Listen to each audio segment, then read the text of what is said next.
I've been a professional editor for over 5 years now. My work's gotten over 250 million views and I've worked with some of the largest channels in the world. And in this video, I'm going to share the 3 secrets that helped me get here. Some of these honestly took me an embarrassing amount of time to learn, so hopefully this video can speed that process up for you. Starting off with secret number 1, pacing is a dance. It's so often that we as video editors, we focus on what looks sexy. It's the animations, it's making the video look fancy. But what we forget to understand is the best editors, they focus on the fundamentals. It's pacing, it's storytelling. I mean, it's whether the video even makes sense. But one mistake that I see way too many editors make is they think pacing is how fast or slow the video is. But it's not. Let me explain. I want you to imagine a song that was constantly loud all the time.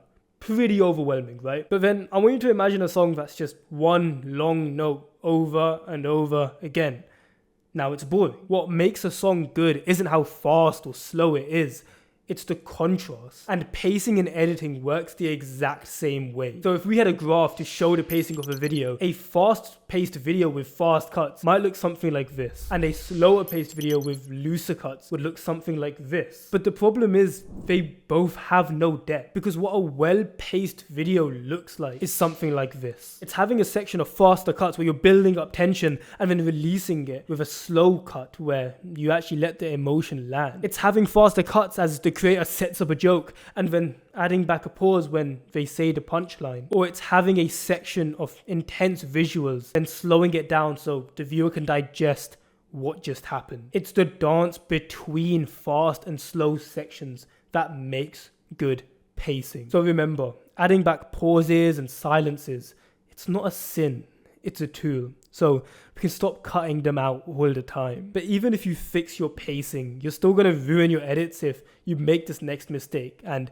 it's one that I had to learn the hard way, so I recommend you listen up. Secret 2 is stop being an editor and become the viewer instead. So I was working on a Sidemen video, their channel with over 20 million subscribers, and I was working on this animation for a super important part. I just spent 3 hours on this 5-second animation and I was watching it back 10, 20, 30 times and down to the final frame.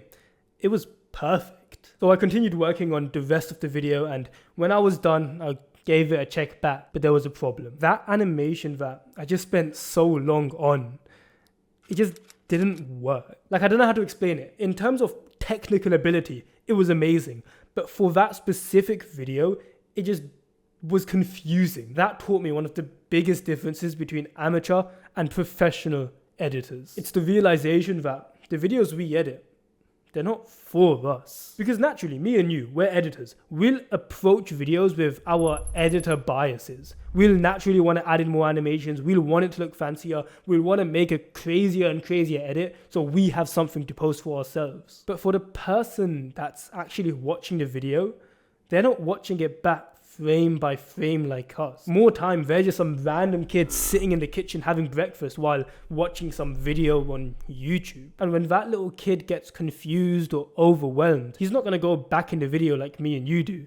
He's just going to click off. And that's what kills your client's retention, makes your videos overwhelming, and creates visuals that don't even make sense. So here's how you can fix this for yourself so you make sure that you're actually editing for the viewer. After every video you make, close your timeline, get up, and go for a 10-minute walk. And I know this sounds weird, but what you're going to do is you're going to come back and watch the video back in what I call viewer mode. You watch it start to finish. No pausing, no skipping around, no rewinding. You have to watch it as if you're actually the viewer. And if there's any point where you're like, oh, what just happened? Or that bit was a little confusing, let me go check that. You know that you need to change something there. Because if you couldn't catch something while you were in this viewer mode, chances are little Timmy, when he's watching on his mom's phone, isn't going to catch it either. And there's a million different things that we could do to maximize retention.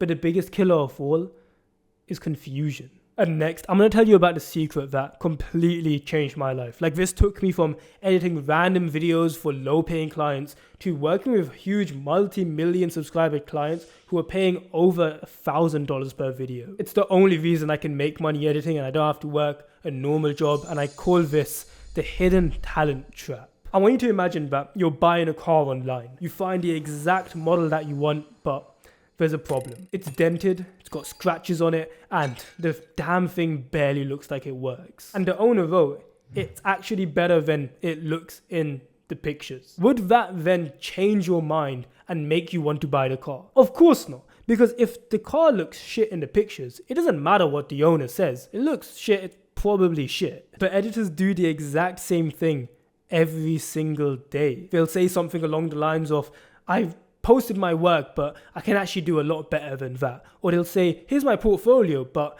I do have better work than that. But that's the exact same logic as the dodgy dealer with a shit car trying to explain that his car's better than in the pictures. You can't expect clients hoping, praying that you're better than what you show them. You kind of have to show them that you're good in the first place for them to actually hire you and find out. So here's what I do to make sure I'm not one of those dodgy car dealership editors. Every few weeks, I'll look at my own pages, my own socials, and I'll ask myself 3 questions. Does the work I'm showing reflect my current editing ability? Is this how I want potential clients to see me?